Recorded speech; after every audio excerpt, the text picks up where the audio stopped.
자, 이번 시간에 이제 기본서 328페이지 양도소득 과세 표준과 세액 산출 과정을 봐보죠. 자, 이 가로로 된 틀이 있지만은 다시 말하면은 양도소득세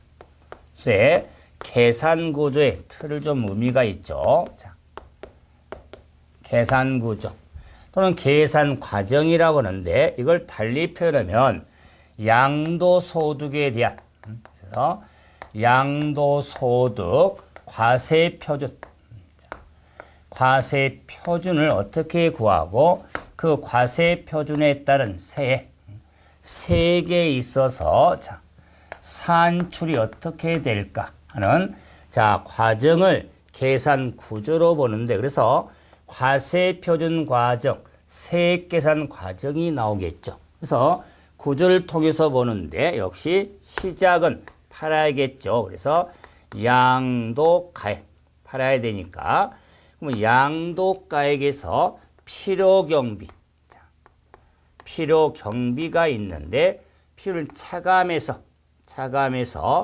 양도차익이 나옵니다. 양도차익 자, 들어도 싫지 않는 양도차익 양도차익을 구해서 장기 보유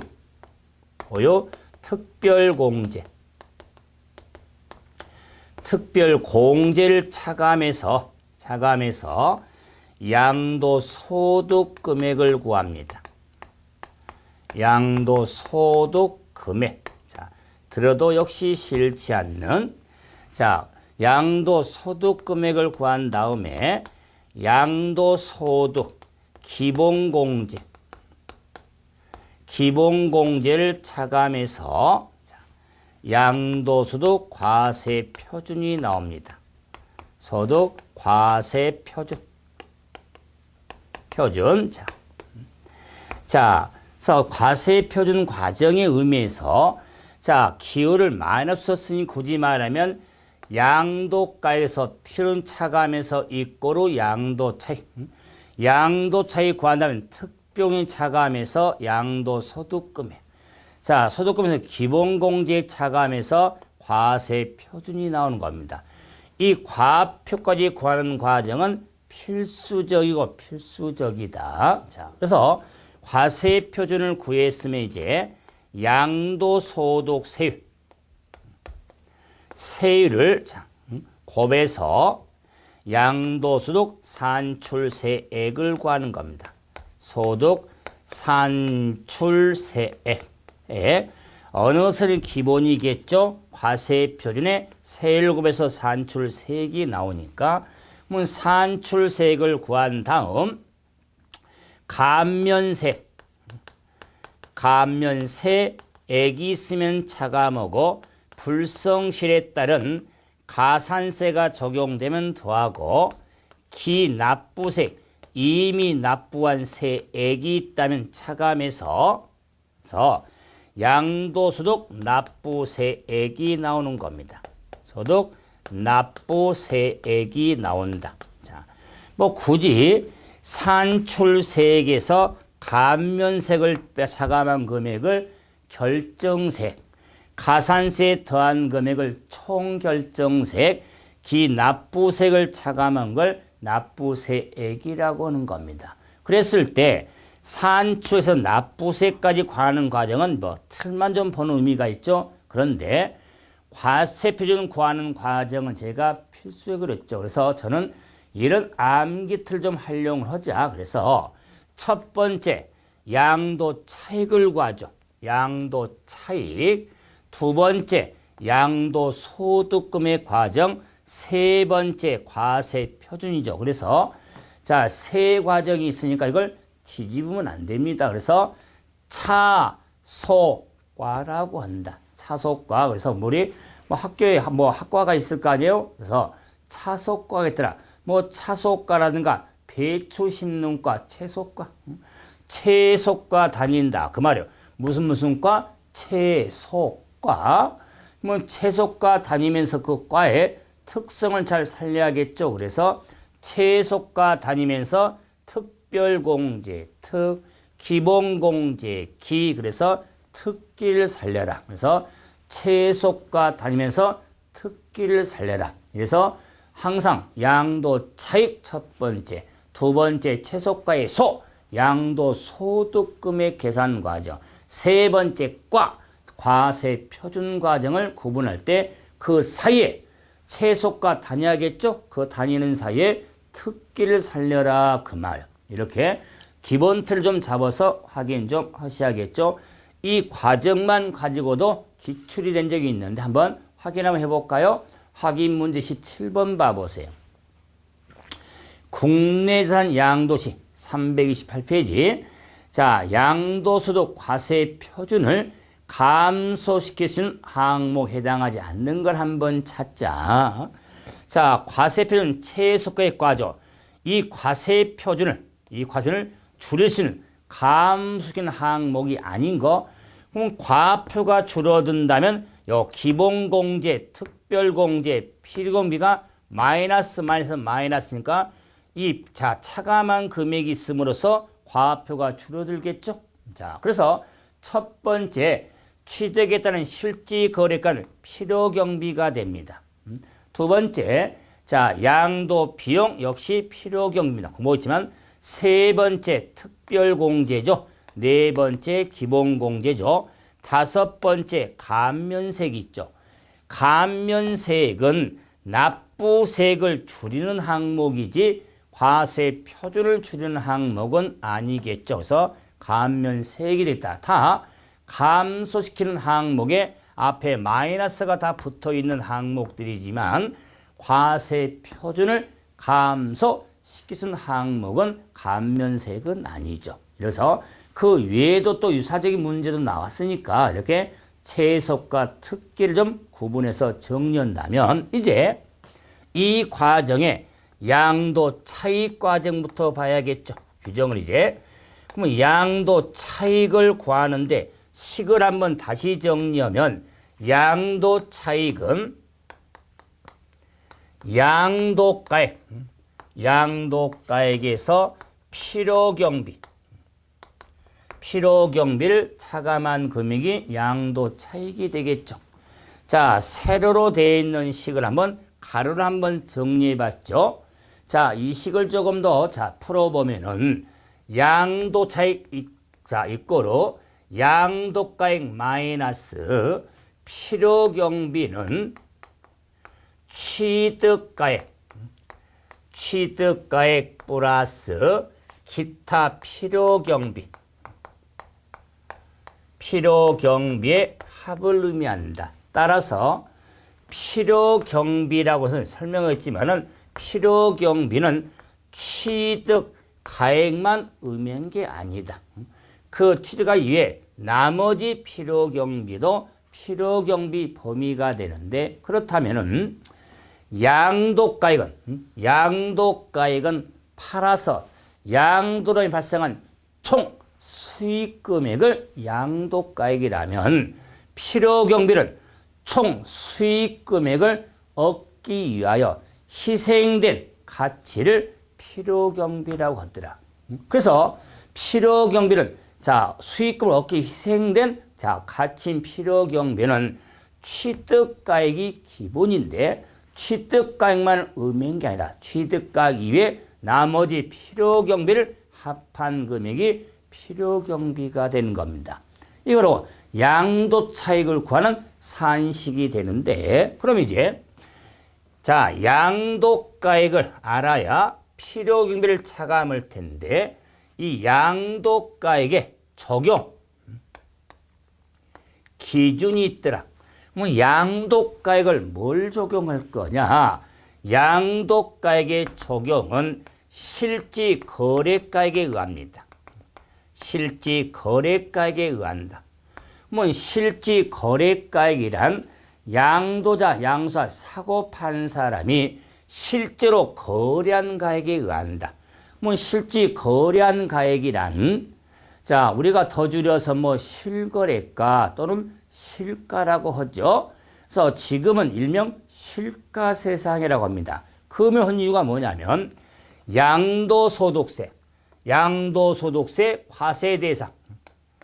과세대상 양도소득 범위가 1번 토지건물, 2번 부동산의 권리, 3번 주식, 4번 기타산, 5번 파생상품이 있죠. 그래서 부동산을 팔든 부동산의 권리를 팔든 주식을 팔든 기타 자산을 팔든 파생상품을 팔든 양도가액 실질 거래가액이 의하는 겁니다. 자, 그런데 이 실질 거래가액이 확인이라든가 허위명에서 인정할 수 없을 경우가 있더라 그 말.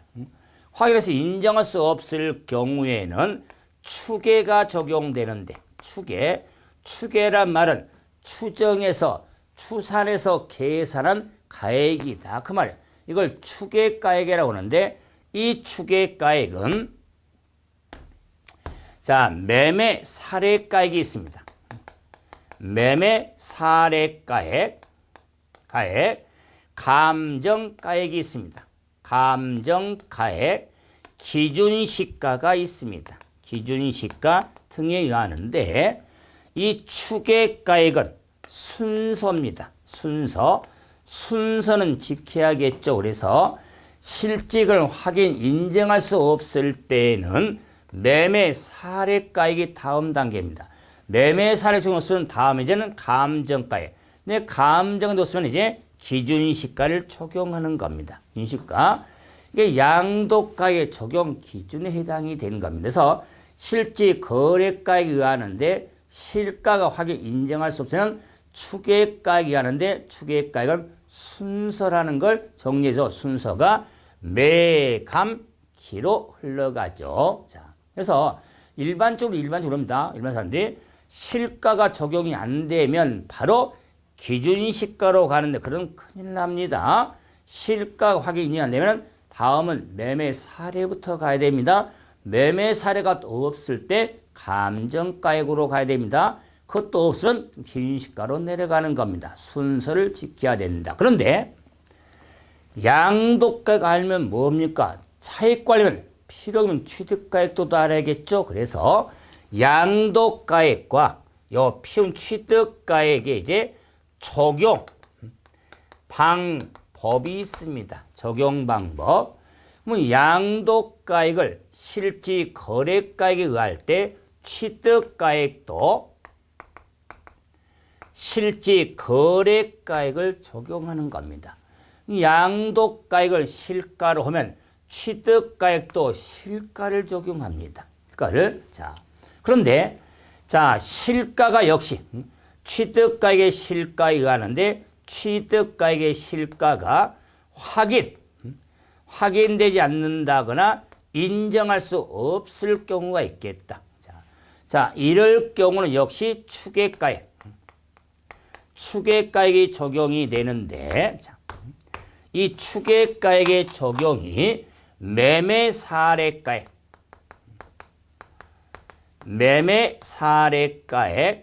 감정가액, 환산가액, 기준시가, 자, 등에 의하는데 역시 추계가액은 역시 순서입니다.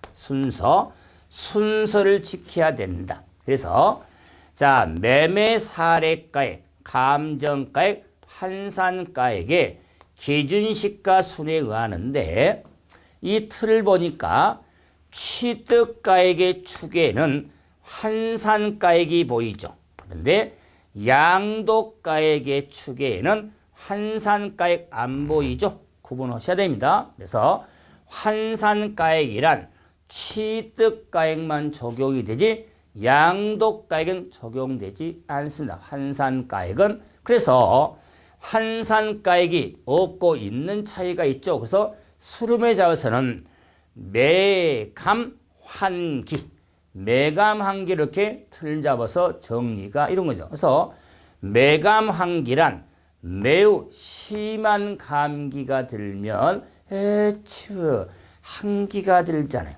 그래서 매감환기, 이 순서만 직접 물어보는 것도 기출문제. 우리 지난해 문제는 순서 배열이 제대로 됐는지도 또 기출문제에서 매감한기 순에 의한다는 것을 꼭 기억해서 매우 심한 감기로 춥다. 한기가 든다. 한기든 좀 취탁해서 한기든 환기든 그래서 매감한기를 틀 잡아서 정리가 이루어진 겁니다. 그런데 양도가액을 기준시가를 적용. 그럼 매감기로 만약에 양을 기준시가로 한다면 취득가액도 기준시가를 적용하는 겁니다. 그래서 양도가액을 기준시가로 하면 취득가액도 기준시가를 적용한다. 그 의미는 뭐냐면 양도가액을 실가로 할 때 실가로 하지만 실가가 되면 매매산하나 감정, 환산도 적용할 수 있고 기도 가는데 만약에 양도가액을 기준시가에 의한다면 취득가액 위에 걸 무시해버리고 기준시가를 적용해야 된다. 그 말이에요. 이게 양도가 우리가 적용 방법에 양도가액을 기준시가로 하면 취득가액도 기준시가에 의해서 적용이 되어지는 겁니다. 그래서 양도식의 적용 방법에 있어서 우리가 추계가액의 흐름까지도 정리가 돼야 됩니다. 자, 그런데 이제 이런 양도 취득가액의 적용 방법의 중요성이 뭐냐면 틀 잡는 건데요. 나머지 필요경비. 그럼 나머지 필요경비에 있어서 취득가액을 실지 거래가액에 의할 경우에 나머지 필요경비와 취득가액을 추계를 적용했을 때 나머지 필요경비가 구분이 되는 겁니다. 그럴 때 취득가액을 실지 거래가액에 의할 때는 자본적 지출액과 양도비가 적용이 되어진 겁니다. 그래서 자본적 지출액과 양도비가 적용이 되고 취득가액을 추계에 의할 때는 필요경비 계산공제란 게 적용이 되어집니다. 필요경비 개괄계자 계산공제입니다. 계산계자가 아니라 그래서 필요는 계산공제가 준다. 쉽게 말하면 다시 자세히 좀 정리해야 되겠지만 자본적 지출액하고 양도비는 사고 가지고 팔 때까지 실제 지출한 금액을 빼준다는 거고 계산공제라고 하는 것은 실제 거래가에 가지 않기 때문에 실제로 지출한 것들 일단은 무시하고 법에 의해서 적용된 금액만 개괄적으로 받아라 그 말이요. 그래서 실제로 지출한 금액을 받을 거냐 아니면 법으로 정한 만큼을 받을 거냐 그 말이요. 이런 게 기본적으로 취득가액을 실가로 하냐 아니면 추계로에 따라서 구분이 이루어지는 겁니다. 절대적 아니에요. 기본 틀입니다. 기본 틀. 이 틀을 놓고 이제는 우리가 확장해 갈 수가 있는 겁니다. 이랬을 때 정리할 때 항상 기본 틀이 잡혀야 되니까 그 기본 틀이 가장 기본이 뭐냐면은 양도가액을 실지거래가액에 의하면 취득가액도 실지거래가액이 하죠.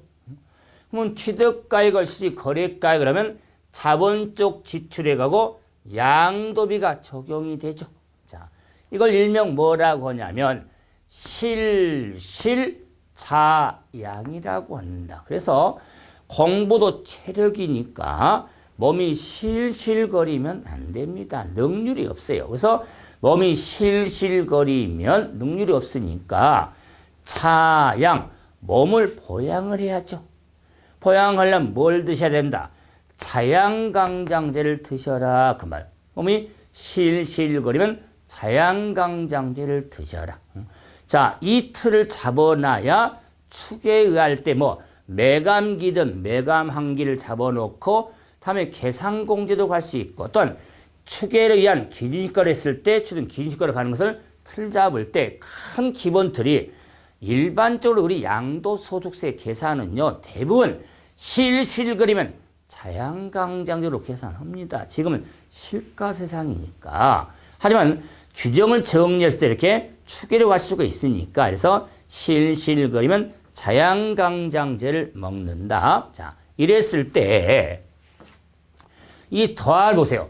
교재 더 알게 보면은 추계가액의 매매 사례가 뭐고, 감정가액이 뭐고, 환산가액이 뭐고, 다음에 긴시가가 뭐냐 그 말. 그럴 때 매매 사례가액은 단순하게 매매 사례가액은 양도한 부동산 등의 유산 매매가액이다 그 말. 매매 사례가액, 꼭 매매 사례가액 나오니까 부동산의 개론에 뭐 우리가 사례 비교법 있죠? 그래서 매매 사례가액, 그리고 이제 감정가액이란 감정기간 있죠? 감정기간에 또 2일 이상의 이는 감정기간의 평균액을 감정가액이라고 하고, 그런데 이제 세 번째 이 환산가액, 취득은 이 환산가액은 말 그대로 취득가액을 환산한 거잖아요. 매매 사례는 유산 부동산의 가액이고 파는 거 유산 인근에 있던 거 보셨죠?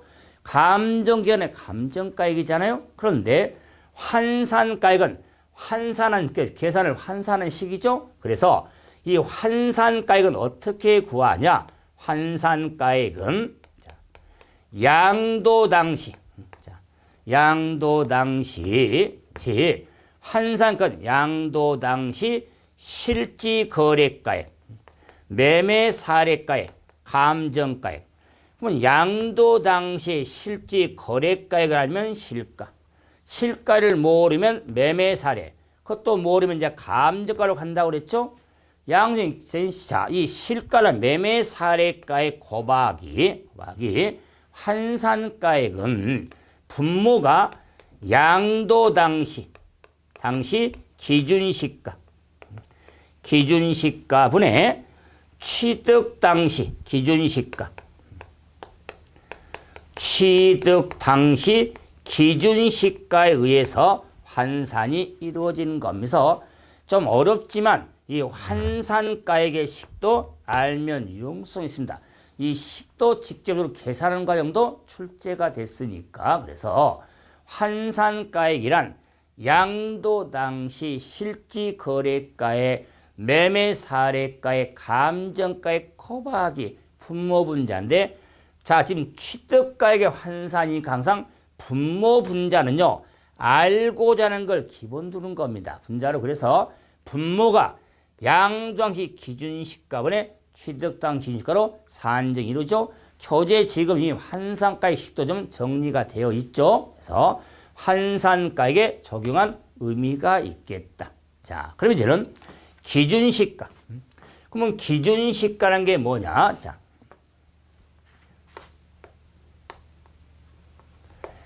기준시가 하면은 교재 340페이지에 조금 자 정리되는데, 자, 그거 좀 확장이 있습니다.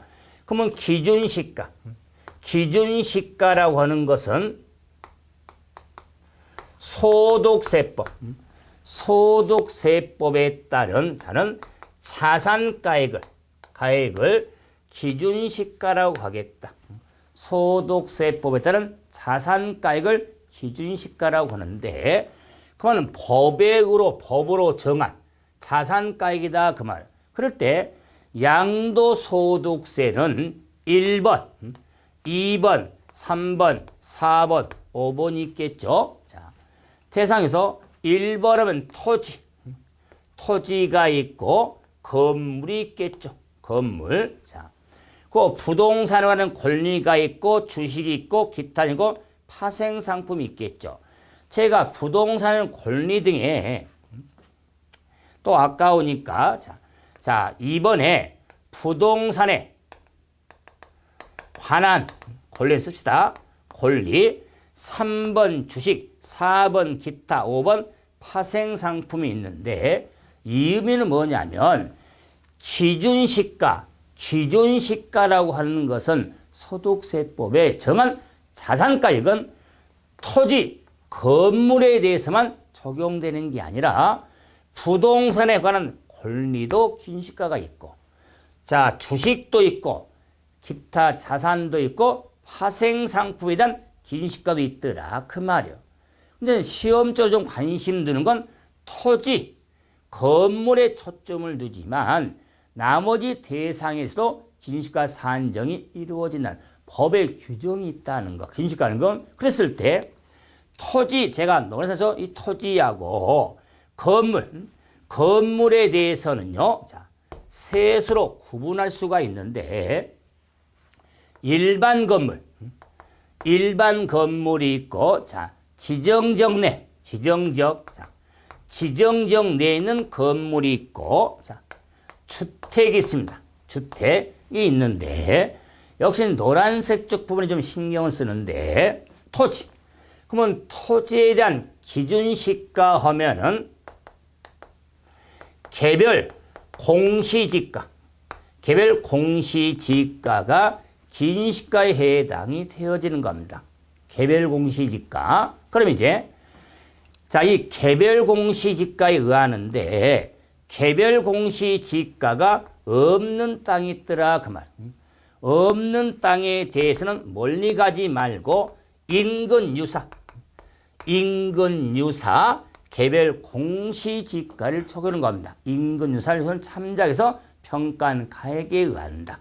자, 그래서 개별 공시지가가 없는 토지에 대해서는 분할 합병된 땅들이거든요. 저는 인근유사 개별 공시지가를 적용 참작을 한다. 그런데 이 토지에 대해서 해서 지가 급등이 오래된 지역이 있더라 그 말이에요. 그래서 역세권 등이 되겠죠. 이렇게 지가 급등이 원래 여기 없었는데 여기 신설됨으로 인해서 그 부근의 지가가 급등할 수가 있죠. 이런 지가 급등이 오래된 지역이 있더라 그 말. 오래된 지역에 대해서는 개별 공시 지가의 기본에다가 국세청장이 정한 배율을 적용해서 산정한 가액을 기준시가로 하는 겁니다. 그러니까 자, 그래서 토지에 대해서는 개별 공시 지가로 끝내지 말고 개별 공시가 없는 토지는 인근 유사 개별 공시 참작 평가한 가액이고 개발 사업 등이란 지가 급등이 오래된 지역에 대해서는 국세청장이 정한 배율을 정해서 산정한 가액이 기준시가에 해당이 된다는 거. 그런데 이제 일반 건물 하면은 자, 요 부분이에요. 이게 일반 건물. 자, 그다음에 지정지역. 그러면 지정지역 내에 있는 자, 상업용 건물. 지정지역 안에 있는 상업용 건물들이거든요.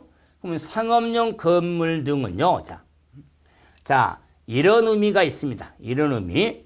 그리고 주택에 있어서는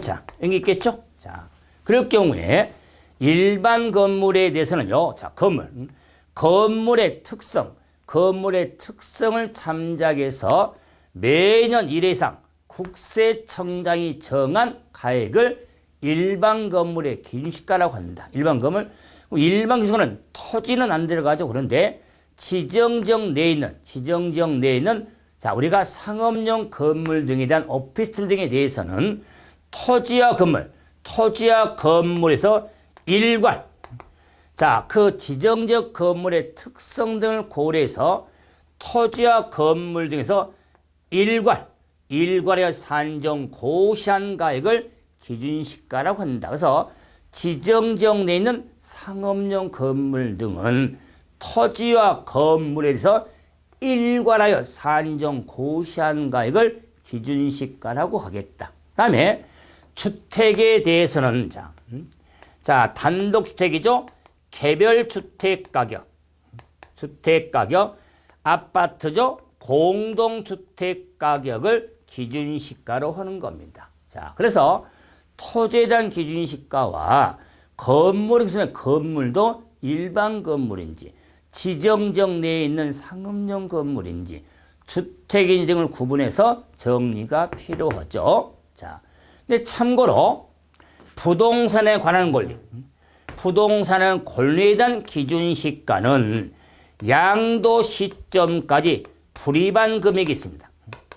불입한 금액에다가 자 플러스 P라고 씁니다.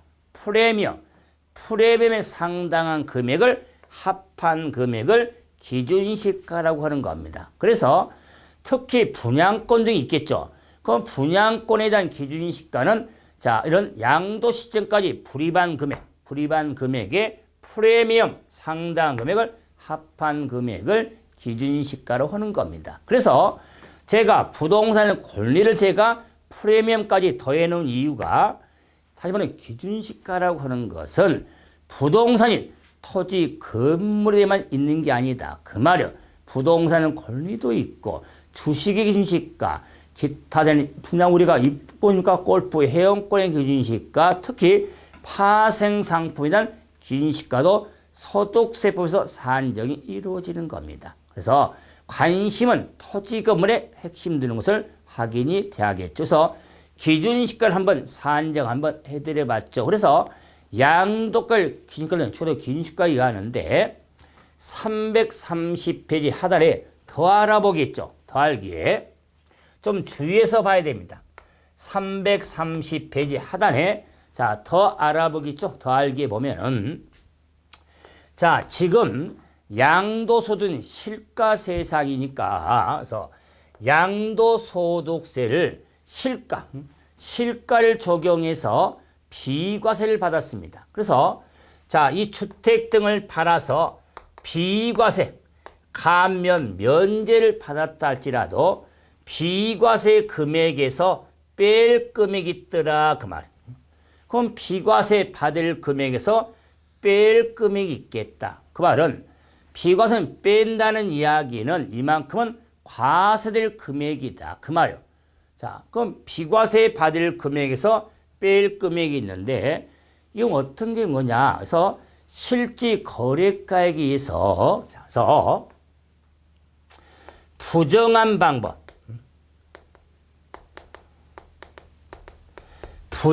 방법에 의해서 그래서 비과세를 받았다 할지라도 그럼 부정한 방법이란 일명 허위계약서, 즉 업다운, 업계약서, 다운계약서, 업계약에서 부정한 방법에서 자, 그래서 신고한 경우에 비과세 받았다 할지라도 뺄 금인데 그 뺄 금액은 자 크게 자 비과세 X 원래 비과세는 세금 계산을 안 합니다. 비과세는 계산 안 합니다. 그런데 비과세가 적용되지 아니한다. 그 말은 과세되는 거죠. 과세된 것으로 가정해서 계산한 산출세액이 있습니다. 세액이 있는데 자 허위계약세에 그래서 실지 거래가액이 있습니다. 실지 거래가액이 있는데 자 그래서 장부의 기재금액이 있습니다. 장부 기재금액 장부에 기재금이 있겠다. 그래서 자 원래 실지 거래가액이 예를 들어서 보다 그렇게 만약에 10억인데 근데 장부의 기재금액에 대해서 만약에 9억으로 다운을 했다. 그래서 원래 10억짜리를 9억에 기재했다. 그 말이에요. 다운했죠? 자 이랬을 때 이론에서 자 우리가 양도소득세에 대해서 자 비과세를 받았다면 계산 안 합니다. 그런데 부정한 방법에서는 10년 동안 떨고 있어야 하거든요. 제척기간이 10년이니까. 근데 만약에 그때 이제 산 사람이 몇 년 지나서 마음 바뀌어가지고 그때 이제 또 팔아보니까 차익이 많으니까 그 당시 샀던 당시의 가액을 올려도록 하다 보니까 이 사람들이 이제는 부정 업다운 했다는 걸 알게 된 거예요. 그럴 때 판 사람이 이미 세금을 안 내서 끝난 것 같은데 갑자기 추징을 당한 거예요.